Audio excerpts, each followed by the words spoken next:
मेरा नाम उर्सुला है। मैं दिल्ली यूनिवर्सिटी की एक स्टूडेंट हूँ और मैं स्टूडेंट फेडरेशन ऑफ इंडिया से हूँ।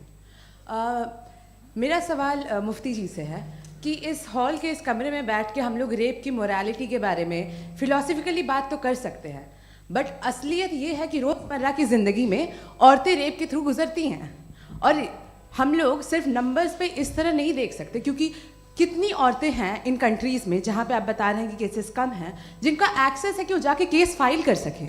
कितनी औरतें हैं जो जिनको काम करने की आज़ादी है उन कंट्रीज़ में। यूरोप में ये आज़ादी आ गई, यूरोप में ये रूल्स आ गए, तो हम आज उसके बारे में बात कर पा रहे हैं। जी जवाब।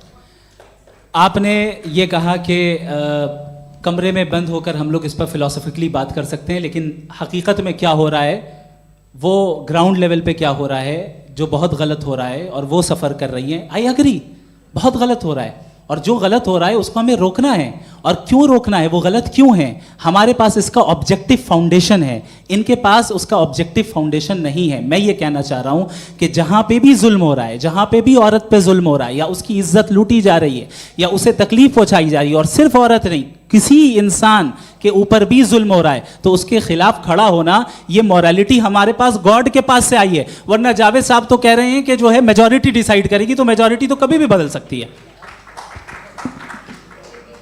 क्या आप हाँ। ये थोड़ी सी आपको गलतफहमी है। मैं अगर मेरे जुमले से ये मदना निकला या मैंने कहा, तो ये जुमला मैं वापस लेता हूँ। ये मेरा मतलब ही नहीं था कि मेजॉरिटी डिसाइड करेंगे। मेजॉरिटी डिसाइड करे तो दुनिया में बड़ी, वैसे आपने कहा था ये जुमला, अच्छा हो, मैं मान रहा हूँ, बाद में रिकैप कर लेंगे।